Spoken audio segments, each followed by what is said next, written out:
New born ബേബീസിന്റെ items ഒക്കെ കുറെ കാലം നമുക്ക് പ്രിസർവ് ചെയ്ത് വെക്കാൻ പറ്റിയാലോ? ഇനി ഞാൻ ചെയ്തിട്ടുള്ളത് അങ്ങനെ ഒരു വർക്കാണ്. Baby keepsake resin frame.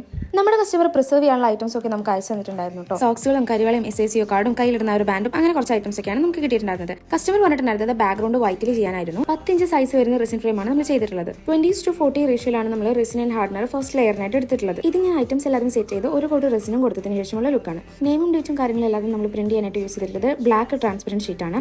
കുഞ്ഞിന്റെ 2 ഫോട്ടോയും പാരന്റ്സിന്റെ ഒരു ഫോട്ടോയും സ്കാനിംഗ് റിപ്പോർട്ടിന്റെ ഒരു ഫോട്ടോയും ആണ് ഇൻക്ലൂഡ് ചെയ്തിട്ടുള്ളത്. അതിന്റെ മീതെ ഞാൻ കരിവളകളും സെറ്റ് ചെയ്തിട്ടുണ്ട്. പിന്നെ ഒരു 3-4 ഊട്ടി ഫ്ലവറും അതിന് സ്റ്റെമ്മും കൂടെ കൊടുത്തിട്ടാണ് വെച്ചിട്ടുള്ളത്. പിന്നെ കുറച്ചുകൂടെ ഭംഗിയായിട്ട് ചുറ്റും വൈറ്റ് ചെറുതും വലുതായിട്ടുള്ള പേൾസ് നമ്മൾ ആഡ് ചെയ്തിട്ടുണ്ട്. ഫസ്റ്റ് വെച്ച് 2 കോട്ട് റെസിന്റെ മീതെ വീണ്ടും ഒരു 3 കോട്ട് റെസിനും കൂടെ നമ്മൾ ആഡ് ചെയ്തിട്ടുണ്ടായിരുന്നു. റെസിൻ മോൾഡിൽ നിന്ന് റിമൂവ് ചെയ്ത ശേഷം അതൊന്ന് പോളിഷ് ചെയ്യും. അതുപോലെ തന്നെ ചുറ്റിലും ഗോൾഡ് ലൈനും കൂടെ നമ്മൾ ആഡ് ചെയ്തിട്ടുണ്ടായിരുന്നു. അപ്പോൾ ഇതാണ് ഫൈനൽ ലുക്ക്. നമ്മളിങ്ങനെ റെസിൻ പ്രിസർവേഷൻ ഫ്രെയിം ഓർഡർ ചെയ്യുന്ന ആൾക്കാർക്ക് റെസിൻ ഫോട്ടോ കീച്ചിന് കൂടെ ഫ്രീ ആയി കൊടുക്കുന്നുണ്ട്. അപ്പോൾ നിങ്ങൾക്കാർക്കെങ്കിലും വേണമെന്നുണ്ടെങ്കിൽ ഈ ഒരു വീഡിയോക്ക് കമന്റ് ചെയ്യുക, അല്ലെങ്കിൽ നമ്മുടെ ഇൻസ്റ്റാഗ്രാമിൽ വന്ന് DM ചെയ്യുക ചെയ്താൽ മതി. അപ്പോൾ വീഡിയോ ഇഷ്ടപ്പെട്ടാൽ like, share, subscribe and comment below.